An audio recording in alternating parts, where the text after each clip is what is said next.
Hello. Hi, everyone. Hi, Jordan. Hi, everybody. Uma Midwifery. Hello. Lisa and Tiffany. Hi. Thanks for hanging out and coming in and supporting what's happening, supporting the vibe. I'm going to let guests of honor come on in the space. Ooh, look at me. I'm getting good at this. I'm getting good at this. My story about myself is going to have to stop. Can you hear me okay? I can hear you just fine. Good, How good. are you, Whit? Good. It's been a minute. It's good to see your face. It's been a minute. It definitely has. Yeah. Thank you. um, I'm so grateful that you agreed to come on and share what you have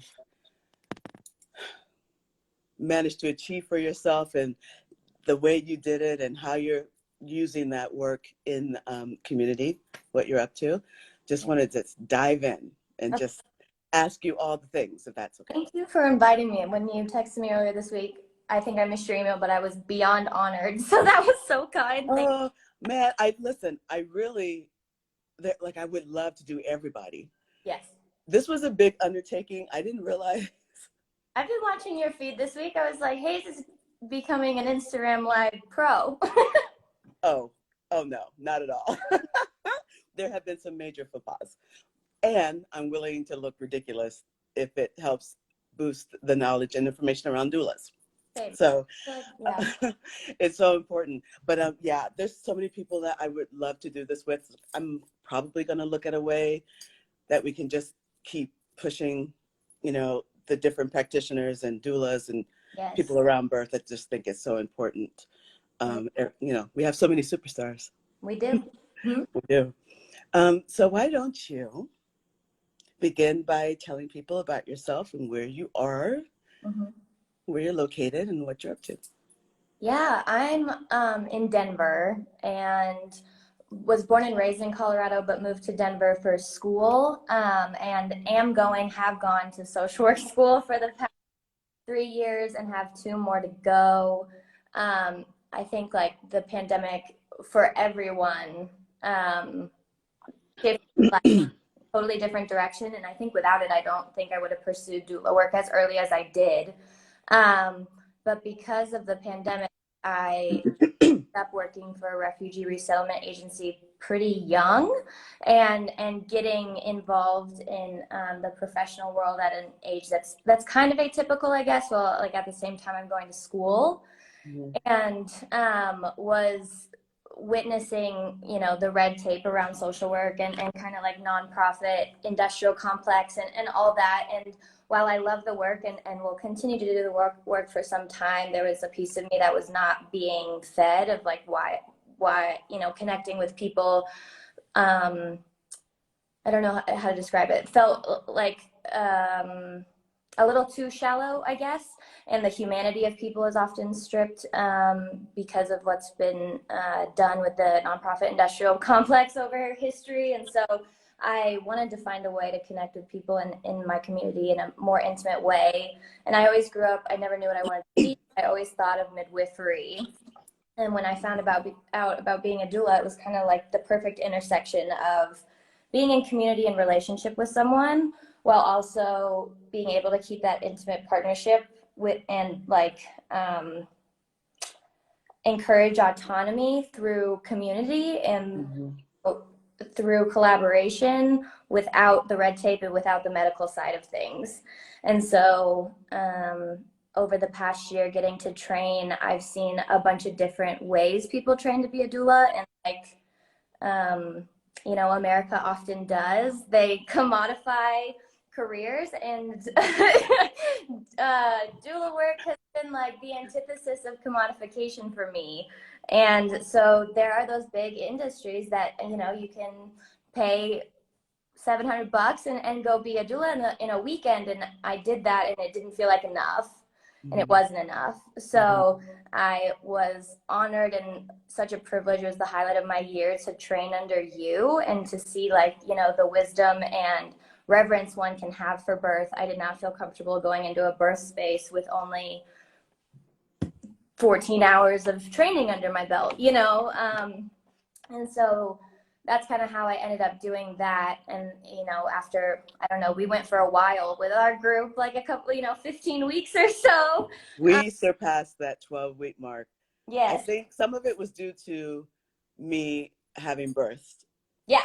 Right. But then some of it was your cohort generated so yeah, we had to go in. We couldn't just ignore the things that were happening or being brought up. No. So, And that and was that's feeding that hunger I had for being in community with people, even with those amazing humans in our cohort, is everyone was there with such good intentions and a posture of unlearning in order to be of service to our community. And I'm still in touch with a lot of them, you know, and watching their work is stunning. They're changers. They're doing great. I loved what I'm trying to say two things at once here. Hold on. let me slow down. It was fascinating to me. But okay, first of all, you know, I struggled with what am I going to be doing? What am I saying? What do I think is important? And then just kind of structuring it and putting it together in a way that would make sense, you know. And I was really surprised about the different types of people, because I had so many different professors and midwives and nurses and therapy. I wasn't thinking that it would be other modalities of healing coming into that space. But once people were there, I absolutely got it. And it was really amazing and great to exchange ideas and information with them. You know, I had a point of view and perspective around birth, and they had other types of perspectives that was really informing. It just really opened up the space and gave us a lot of information, you know. And I was really narrow-minded in who would be attending. I just thought people who were interested in supporting birth. And it wasn't. There were people who were interested in doing this work for themselves personally, for their own healing and their own growth around birth, and to open the possibility. And it was just very amazing to me that we had all of these different perspectives. Yeah, we did. And it was very, very good. One of my friends said in the chat, she said that social work is one of the most important jobs, and it's so underappreciated in many ways. Thank you, Lisa, for putting that in there, because it's true. There are some really crucial jobs that are given no love, no support, no anything. And social work is definitely one of them. Teaching is the other. You know, crazy. And I think we had a teacher, and we had some of everybody. We had it was really good information. Even the number of people who are in that cohort was witness to like I mean, something I've learned over the past year in birth work is people don't know what they don't know. And people don't know a lot about birth. And it's ironic because it's kind of the great equalizer. Everybody goes through it in some way, shape, or form. And, you know, to have counselors and acupuncturists and, you know, healers and teachers and social workers and sex therapists and everyone we had, and it like each one of those roles plays such an integral role in that process of 9 months that society for the large part kind of erases the reality of it, you know. Well, they would have to, in order for it to continue to be set up the way it is. You can't have any of that in it, right? Nope. They've stripped it of all intuition and all. Oh, Sacred, hi, honey, how are you? I'm so glad you're back. Daisy, hello, sweetheart. They stripped it of all emotion and intuitiveness, and if people realize what the support would look like, being completely held, you know, by all these different modalities, they would want it. And that means insurance would have to cover it. And there's the problem, right? Money and capitalism and all the things. But I do feel it's important to keep pushing it and to keep the conversation going, because when, like, for instance, I did a lot of different interviews during the shutdown. People just wanted my perspective around things. And some of these interviews were in the Midwest, where they have no support around this like this. The different modalities, the doulas, they were asking me what a doula is. Yeah. They were saying, why would acupuncture be great? Dale, hi, sweetheart. They were asking, why would these different healers and modalities be great for birth? And I said, a woman who feels good in her body, a person who feels strong in their body, is going to show up differently in the birth than somebody who's not dropping into her body, not connected, who's got back pain, hip joint pain, who doesn't feel beautiful, who doesn't feel radiant, that they need to be held and supported in a way that's powerful so they can show up for themselves in labor, you know. And just having these conversations were eye-opening to me and to them. Like, yeah, it was logically changes the outcome, and that fact is, you know, hidden for, like you said, capitalist reasons. But to witness a woman who feels or a birther who feels empowered to, you know, fully take up space in what they need in those moments, versus one who has been stripped of that education or the ability to that knowledge, you know, their own intuition that they're born with. It's not something you gain, it's something you gain back, right. Or you reclaim. It does change the outcome of the health of mom and baby. You know, we see it all the time. Right. And then you're strengthening the structure of the family, whatever that family dynamic looks like. You know, you're holding it down in a way where that family who's been changed and, you know, has been integral to their own birthing, goes into the community and starts sharing that. So the conversation around how, you know, the divine masculine and feminine show up in the birth space, or how gender shift or don't become real in the birth space, like all the things, that's empowering. And, you know, I just was a source of information for them. They didn't know the difference between a midwife and a doula, which is an extreme difference. They didn't know that midwives were governed by the AMA, the American Medical Association, like OBGYNs. They didn't know that midwives were licensed to take care of newborns for 2 weeks, the first 2 weeks. Like, there was just a lot of information that they didn't know. They didn't know they could do their well women with a midwife and have it be a fully recognized appointment that goes over concerns about reproductive health and about all the things, you know. So it was really eye-opening, and it wouldn't have happened if the world hadn't shut down that way, you know. Yeah. People It's crazy. are more born in the birth space than just a baby. There's so much more than just, oh my gosh, you said it, sis. You said it. That's crazy. Hi, Curtis. Hi. Yeah, it's unbelievable how restricted they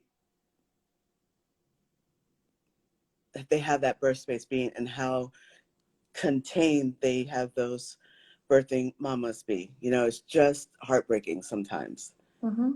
And one of the great things in this whole shutdown was that I got to support moms virtually. And so I was supporting people in Hawaii, people in Italy, people all over, because every place was shut down. And so we had to think out the box, which a healer and a birth worker is always doing, always has, from the beginning of all of it, right? And that was a very interesting thing to kind of move through. And I guess that's why I had so many different people from different parts of the world in these classes. Yeah, we had like 5 or 6 different time zones. Who's to say? Yes, it was nuts. But, and for some of those people who were waking up early so they could be in the class, or staying up late so they could be in the class, or a day ahead. I mean, it was so, it just upped my commitment, because everybody's integrity around learning and holding this space was huge, like huge. So I was like, oh, okay, I better make sure I'm on point. These people are counting on me. Huh? What'd you say? You're perfect. That's what I Reflecting you. So would you share with everybody what it is that you feel you are bringing to the birth culture, to families and community?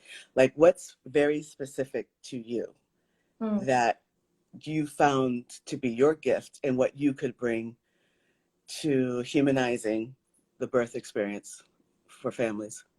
Yeah, I think what you just said, witnessing a bunch of different modalities of human service work, the humanity is often stripped from it.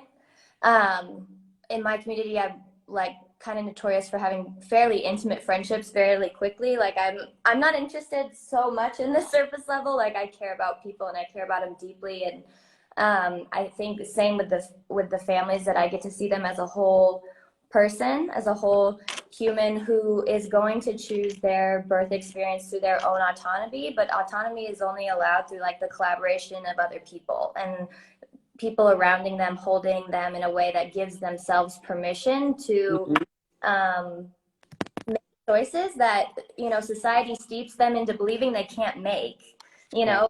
I think we talked about this a lot in class of what comes up in birth. The obstacles that are in birth are rarely physical. It's not normally a physical obstacle. It's all mental, and it's years and years and years of steeped, you know, misogyny, capitalism, homophobia, you know, all of these things around families, around partners, around how you view your body, you know, especially women, and beauty standards and all that. And so to hold someone in a space that gives them permission to let all that go, to truly tap back into who they are in their personhood and who's going to birth in that new human's personhood, you know what I mean?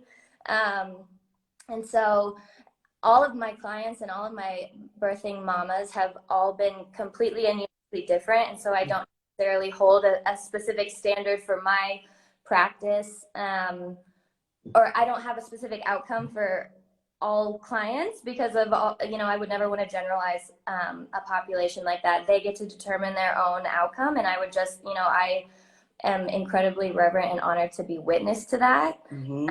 To know that this is not, you know, it is a job, and I make money off of it, and that's great because it allows me to and it enables me to live the life I want to live. And at the same time, it is so much more than that to me. It is being witness to, you know, their humanity and their personhood and the birth of families, which I honestly personally can't think of anything more stunning to get to witness. And I hope I never get to a space where that just becomes commonplace. Because it's an honorable role.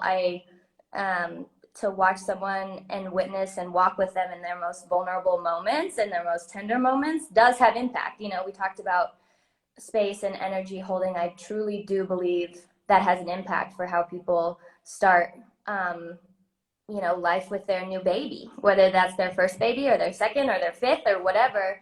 The space in that room is palpable and does have an impact. I have a funny story. A couple of weeks ago, I was at a birth and the baby was born, and they didn't know whether it was going to be a boy or a girl. And it was a little boy, but they had told us the names of who was going to be, or what was the name for the boy and what was going to be the name if it was a girl. And when the baby was delivered, I said the baby's name, I said the boy's name, and I immediately like held my chest and was like, oh my God, I just said his name for the first time before his parents could say his name. And so I like very proactively went up to the dad and apologized for saying that out loud. And he was so tender and kind and said I couldn't think of anybody better to say his name first. It was very tender. It made me cry. But then he took me out after and said, why did you care that you said his name first? You know? And I was like, are you kidding? That was like the most, like, the air in those spaces are palpable. there's so much reverence for the birth space. And so, it's interesting to see those perspectives of the different professionals in the room. They don't see it as such, Mm-mm. and so to give the dad and the mom, the couple, they realized why I had apologized. They were like, yes, we feel what you're feeling too. But there are so many people and professionals out there that, for whatever reason, are immune to it, and it's hard. And I think a hyper-medicalized birth space is a travesty sometimes. And so I just hope to, like, for each client, be able to hold that space really intentionally and be able to build relationship in advance of birth that allows them to have whatever outcome they want in whatever way, we can provide it. Obviously, birth is unexpected, but. Mm-hmm. Yeah, I agree. I think that the struggle is giving them, how do I want to say this?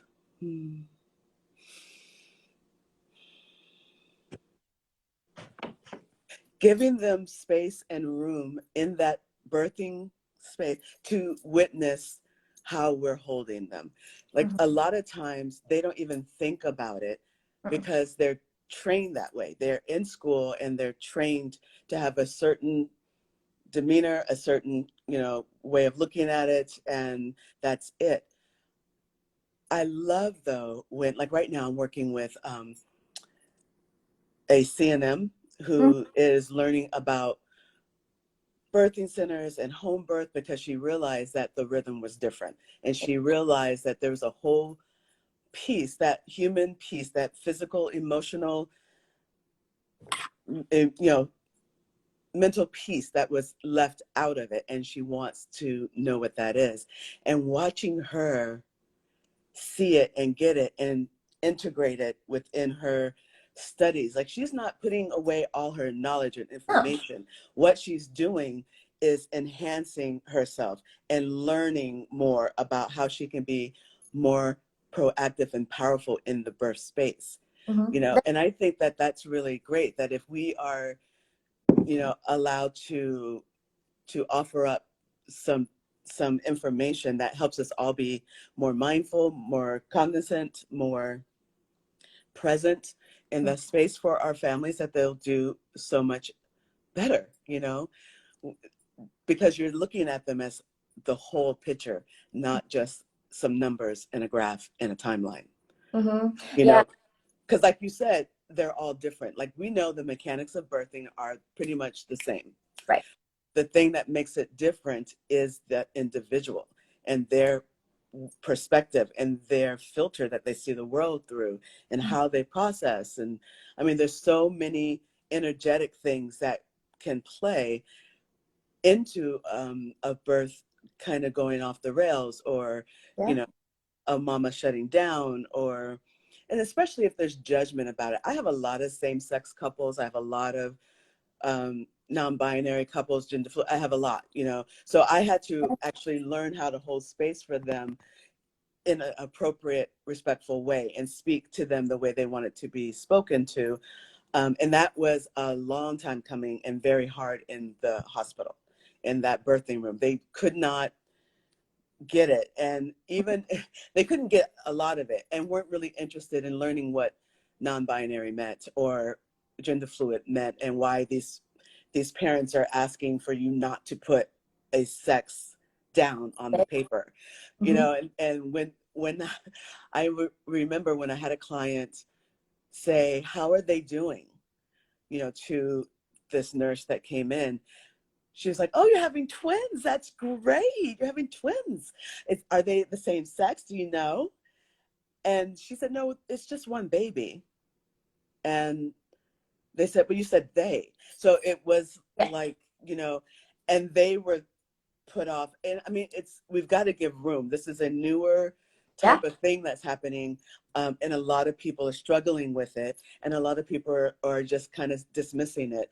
But whatever way it's necessary for us to show up is about respecting those birthing people. It's about respecting the space and respecting their bodies and their choices. And I feel there's a lot of need of us having integrity for the work we're doing, that our work doesn't stop because we disagree politically or religiously, or, you know, like I've worked with different people who have issues about, you know, people of color. It's in their, it's in their, you know, it's in there in their books. They had a point of view that didn't change till like 2000 or something, right? That's not my problem. As long as they meet me with respect and they chose me, Yeah. I can show up the same way. You know, that doesn't stop me being present, and it doesn't stop me from doing my best. Right. And I think that because of our intimacy with families, we have a little bit more room around all of that. We can hold space for a new perspective or a flip and switch of an idea. And someone saying, you know what? I never had a person of color in my house before. Yeah. I got that a lot, you know, especially before, you know, all the social media things. People would just hear me on the phone and not be sure who I was, where I was from, or anything just by my speaking, unless I was doing something purposefully, right? Mm. And then I show up for the first meeting at the home, and the looks on their faces, you know, the thing, like we have to deal with a lot of things. So we don't want the quality of our work interfering either, because there's so many other aspects that we're kind of moving through with each client. It's a lot. Yeah, it is a lot. And especially on like the queer birth front, it's kind of, I mean, it's revolutionary. We're witnessing it in our own generations you know, queer couples have birthed for generations, but in terms of being out and open and in spaces and asserting pronouns and gender and partners and stuff, you know, it's kind of the first time. And I have seen, you know, hospitals were created on a gender binary institutional, like at their very core, that's what they believe. And so the impact that unaffirming caregivers have on a birther is relentless. I mean, I've seen, you know, individuals go to C-section because of it, because how can you not be, you know, birth is the most intimate thing ever. You know, you are Right. completely naked. You're trying to follow the intuition of your own body, of the biological processes that you have no control over. None whatsoever. You totally let go of that. And to be in a space where you know you don't feel safe, You're judged.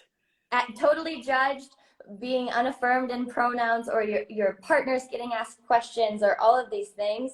You know, I've been really intentional with couples in advance of birth, especially queer couples, of like, they shouldn't be the ones that have to advocate in that space, because it's so tender, it's so vulnerable. If they want to advocate, great. And other people are like, in these moments, I can't, you know, and so to be their, not necessarily their voice, but a conduit for their intention, and, you know, respecting their boundaries and their personhood and their identity, literally shifts the outcome of birth and the health of their baby, you know? And so it's true. I mean, it is true. And we know that, you know, if there's no representation that reflects your background, there's just a shutting down that happens, you know. It's similar to, I mean, when I was growing up, and I will never forget how I was treated in some of these schools. And when I came back to the United States, because my dad was in the Air Force, so I lived in Europe as a young person. When we came back, I remember getting criticized from teachers because of the way I spoke. Like, who do you think you are? No, you're uppity, aren't you? Like these things that you don't expect anybody to say to you now, right? And I didn't deal with a lot of racism until I came back to the United States. Yeah. But there were so many different ways that I was showing up as a person that they were constantly trying to shut down. Like, I just thought that, oh, I have an interest in this, so I want to do it. I want to read this book. I want to go to this ballet class. And they were saying jazz is down the hall. You're in the wrong class. If you want African dance, is over there. You're not, this is ballet, you know, that kind of thing. And I think that because I'd gone through a lot of that type of energy, for me, birth is another space where we deal with that. We deal with judgment about how a mom has chosen to have her baby. If she doesn't want to have drugs, if she doesn't want that, I mean, they just start bullying her and making her wrong and telling her how bad she's going to be. And why are you doing all this? You need an epidural. And I don't care personally. I feel like everyone deserves to do what they want. Like, it's not about me and what I think. Nope. Right? This is an egoless field. Nothing Yeah. to do with me. So much. I'm here to support their vision. If they say they want an epidural, then I'm going to help them plan it strategically. Like, okay, mama, I got you. I know you want this epidural, but let's get all the way to this point so it doesn't shut you down. Like, there's things. I'm not opposed to Western medicine. I just like to use it judiciously, and I like to give them the opportunity to navigate it and, you know, go through that rite of passage. But to see some of the ways that they're treated in the space is hard. It feels the same way. It feels like I did when they all started laughing at me when I walked into this ballet class, not knowing a thing about me. Yeah. You know? Yes. And then all I said was, I'm in the right place. And I walked to the very front and I just started. And by the end of that class, this teacher was using me to demonstrate floor exercises and all the tech. I'm like, this small-minded, this narrow way of thinking. Yeah. Oh my gosh, it's so prevalent here in the United States. And I just think that the more we have conversations around it, the more that we show up for each other, the more that we kind of allow people to speak and active listen to what they're saying, and then, you know, take it and digest it. We don't have to agree. Right. At all. Nobody's saying you gotta agree with all these people's choices. You don't have to do that. But to give respect just on a common decency type of way of showing up so that they can be powerful in this very huge moment in their life. Like, to see women succumb to tears because of somebody telling them they're abusing their child. Yeah. That they're awful parents because they're not. I mean, that's just. The choices are so political, and I, didn't realize that there's, just such a social opinion about people's choice in birth, and to the point that there's a right way and a wrong way of doing it, and that's not true. But everybody's pregnancy, everybody's birth is different. No two births, even in the same family. Nope. That mama is a totally different person the very next time. That's a different soul coming in. The emotional way they process is different. Like, everything is the first time.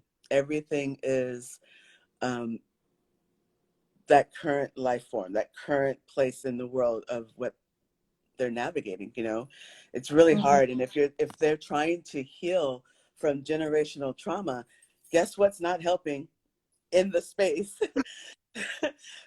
Guess what's not helping? And that is a piece of it too. The complexes are not really interested in healing communities, but we are. Yes, we are. There's And so in it too. So yeah, because we know that it makes a difference. And I believe that the more that we talk about it, share information about it, kind of just because a lot of people don't even know this is happening. Like, when I had a conversation with this group of people, I think it was in Kansas or Kentucky. It was someplace, where they just wanted more information. They wanted to understand the social unrest and the political, all of it. Yeah. And I explained to them what it's like if you are a person of color coming into a birth space and you don't have a doula, or if you are, like, they just treat everybody differently, but they do have a idea of that. They know it. Like, Asian people come in, they treat them a certain way. People of Hispanic, Latin descent, they treat them a certain way. People who are Black and brown, I mean, they just kind of, and until we start saying, hey, that's not okay. Why are you asking me that? Yeah. Because they ask totally different questions. I spoke about this sometime earlier this week, but you just don't realize how deep this profiling is No. until you are a birth worker bringing in your clients. Yeah, and in training, we talk about all of that, and I mean, it was probably my privilege that was under the assumption that, like, you witnessed this a couple times in your career, there's bad outcomes, all of this, it's specific individuals, but to witness that structural and institutional racism is, for example, so another way that I'm able to, with working a job outside of being a doula, I'm able to volunteer on the weekends. And so a lot of the births I'm at, I didn't know the families prior to literally being in the throes of labor, which, there are aspects of that I am astounded by, because these individuals from the get-go, they're, naked or in pain or whatever. They trust me right off the bat. And that's to witness. At the same time, I love to build relationship before, so there is that loss. But I was witnessed many times in the past couple months. You get called in, you go to the nurse's station, and they'll start describing the patient and all of the patient with all of the numbers and primate, multip, all of what baby are they, XYZ positive. But the way that they would describe individuals' demeanor, I started noticing I could guess what race the person was before walking in based on how the nurses were talking about them. And oh my gosh, almost always accurate, to the point where that hospital where we're volunteering at, or I'm volunteering at, me and the volunteer leader are doing an intervention perhaps next month in April, because of the amount of the words they use to describe people, whether that's combative, meek, frustrated, precious. They'll use all these words, and you started noticing a pattern of, you could tell exactly what race they were talking about. And after knowing them and sitting with these families and getting to know their personality, they were completely wrong assumptions. They were incorrect. So it drives me nuts. It drives me nuts. I think that is one of the reasons, well, actually, I know that is one of the reasons why it's so important to me to do so much prep with my clients, because I really want to have them owning their space and owning their bodies and their babies, and to be able to say, wow, you know what? I'm really uncomfortable with that question. I don't think that is actually appropriate, so I'm going to ignore that one. What's your next question? Or to say, why are you asking me if I beat my wife? You're just assuming that I've got drug background, that I've been in jail. Just it starts from the intake, from the admission, that they start to derail the birth. I've seen it as, like, whether mom has body hair, whether mom has a tattoo. Yes. Oh my gosh. Ad wearing. Like, oh, we got a hippie. Yep. She's covered with tats, and then they just think you're uneducated, you don't have any home life, you don't have any medical background, you have nothing. Like, they just assume you're out living in Burning Man 24/7, right. And all you do is party and dance, and you don't wear shoes, and these crazy assumptions that normally would have these people not saying anything. So I kind of dive in. If I have a family who's a certain culture or religion, I will say, okay, these are my things that I really want to talk to you about, because I know how this shows up in the space. How do you feel about that? Do you feel comfortable working through some of the things that would have you hold your tongue, would have you be a little bit more subdued. Do you feel comfortable? And then working with Black families to say, okay, so if you get excited and if you get really nervous, this is all they're going to see. Mm-hmm. You know, like I go through everything education wise. I go over complications. I go over interventions so that these support people and family know what's happening and they don't drop right into fear, because that's when they get upset and they get nervous and they're scared. They're like, what's going on? And they get louder. And then, you know, for a lot of people, if they see a Black man get excited, that he's angry. He's not just nervous, or he's combative. He's not just questioning. Right. The Black woman is always angry, you know, all those things. Oh, she's a Black woman. She's strong. She doesn't need any medication. But if she says something and she says she wants it, then you damn well better give it to her. Yep. You know, don't just ignore her because you have an assumption taught to you in your, you know, training. It drives me nuts. What are you guys saying? I'm sorry, let me catch up. There's some people in the chat. Hey, Danny. Hey, Celeste. Hi, Chris.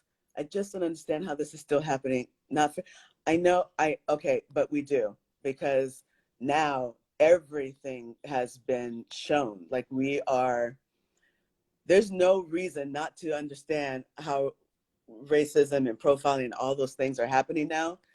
If you are choosing to say this is not happening, you know, you're purposely doing it. You're just you're checking out. You don't want to deal with it. You don't want to be responsible for it or anything like that.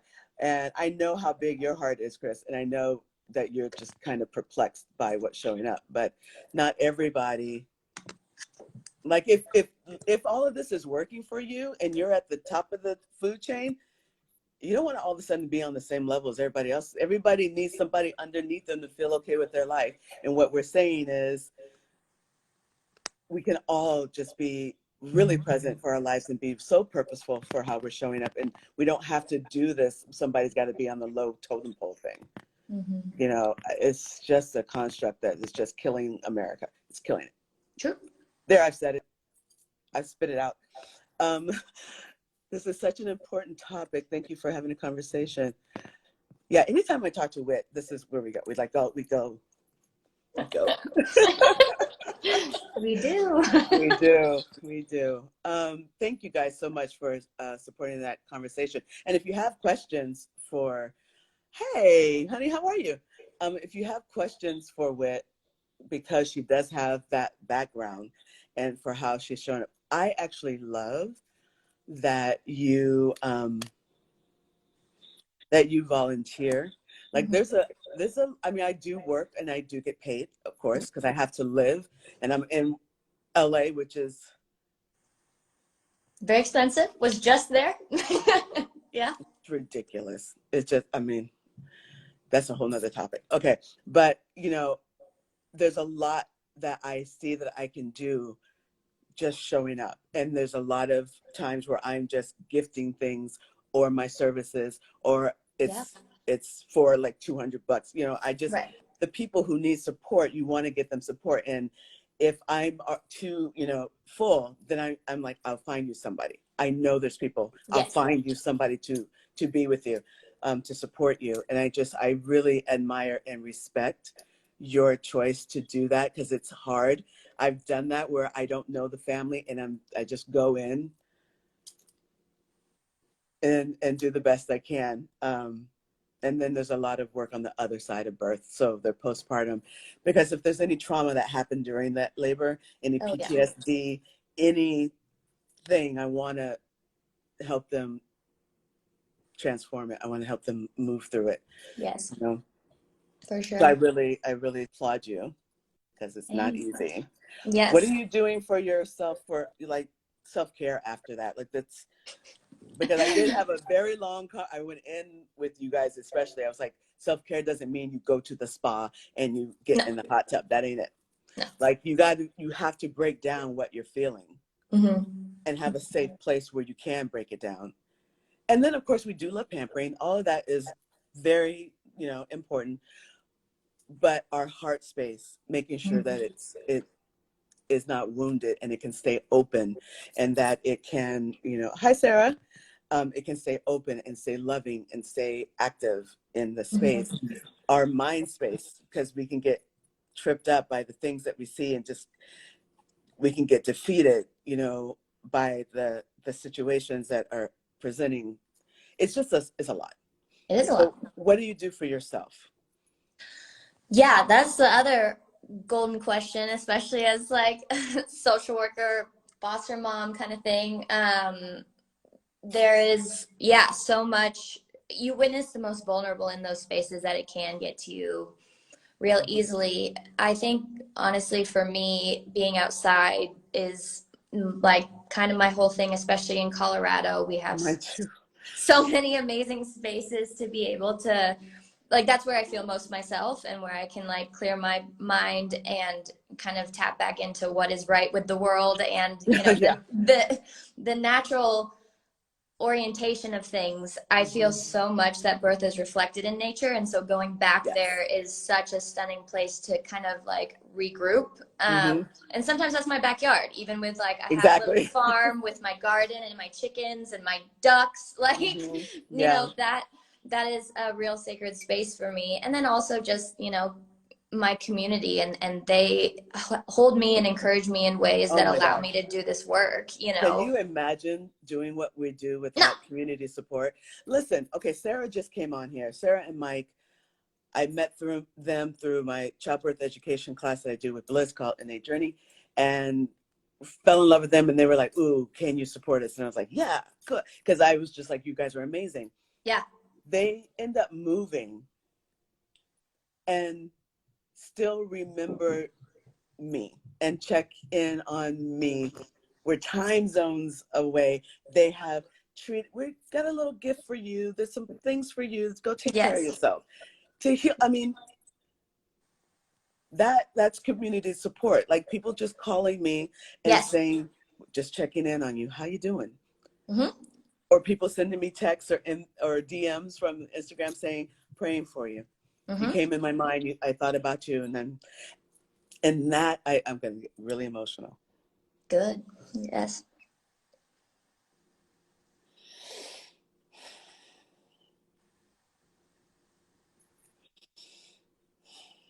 It just really means a lot Mm-hmm. that people care, Yeah. because we care, you know.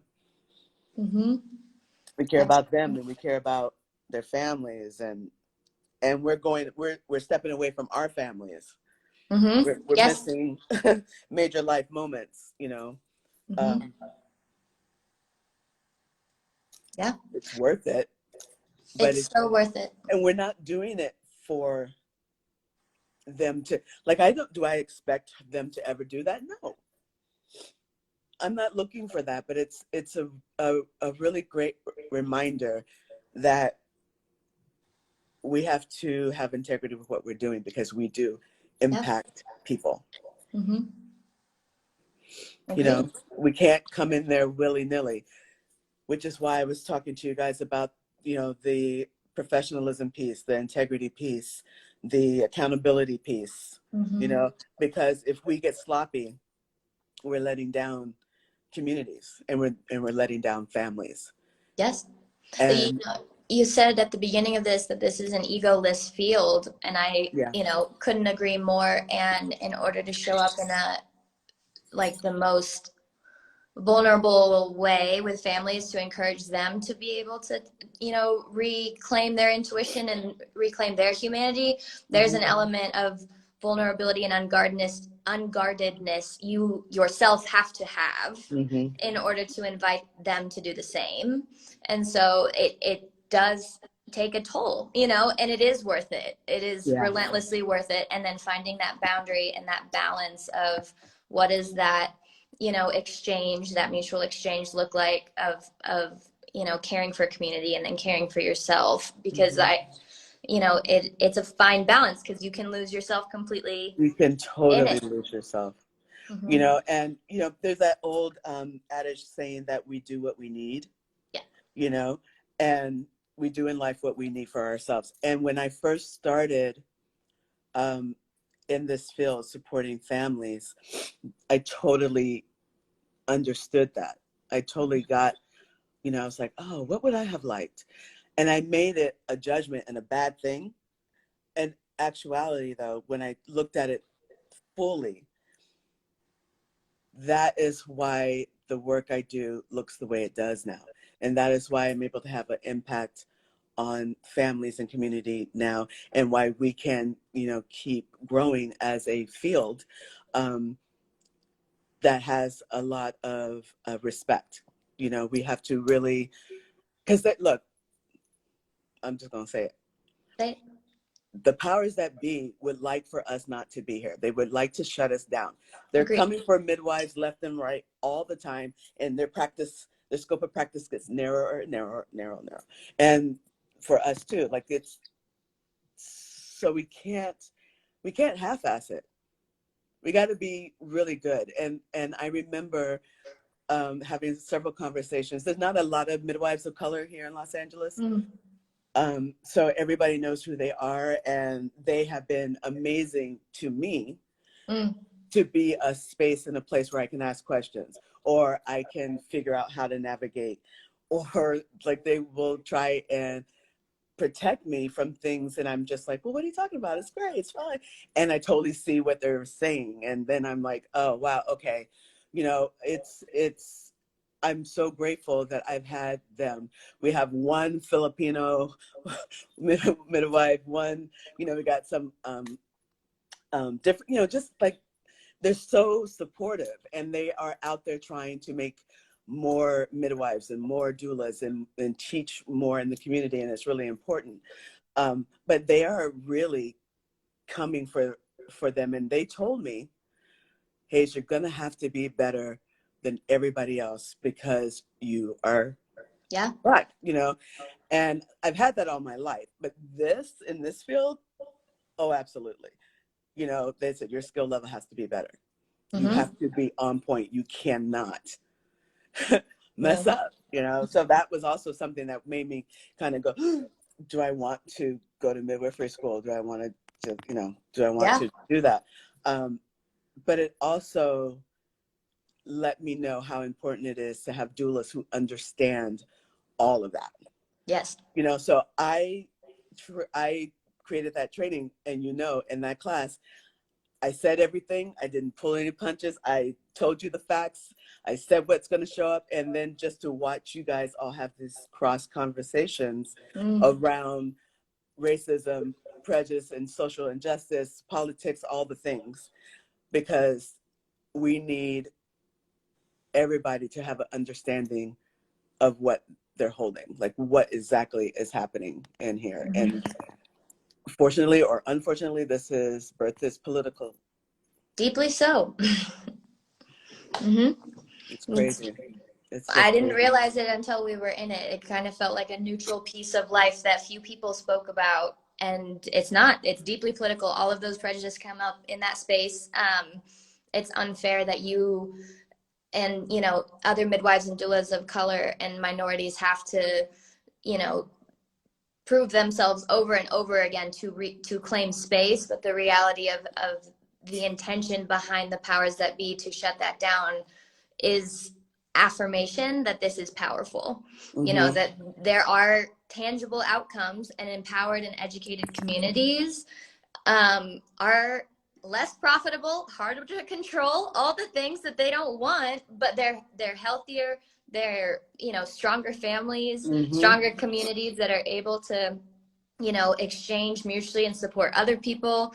It has incredible outcomes, and people don't want people to know that, or the powers that be don't want the people powers to know that. It's literally the powers that be. And then the way they speak it to a community where they're thinking, oh, this is great, this is fine, this is okay, but they're not really understanding what they're doing. Like the whole idea of the reason why I started bringing food to clients and young pregnant families to South LA is because it was landlocked. It's a food desert. There's nothing fresh there. There's liquor stores on every corner and no fresh food. There's fast food. They're not interested in having it thrive because they've been slowly taking it over. and getting those people out and building up. It's like, it's the same thing they've been doing for generations, right? Yes. The difference is now, though, because more families are participating in whole birth. I call it whole birth now because now the dads are like, okay, I want to be a part of this. I want to learn Yes. about this. I want to be in relatedness to my child. And Mm-hmm. so the re-education is happening. When that happens in the birth space, it goes to community. And It then you does. have this community saying, we need a food co-op. We need gardens. We need, so Mm-hmm.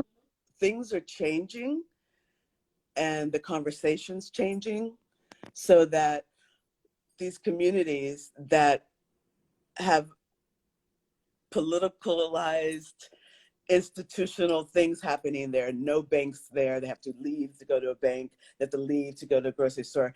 And just like last year, they shut down like 3 Ralphs down by Crenshaw. So they only have, I mean, for the whole community, there's only one, but I bet you there's going to be a Whole Foods there soon because the forum's been built up and changed, and it's a whole thing now, right? It's all strategically planned. So if we want to keep these communities viable for people who have like created it in the first place, like there's a reason why we love Leimert Park. There's a reason why Inglewood has a feeling to it because our communities built them up, and now they're losing aspects of it, and we have to create ownership.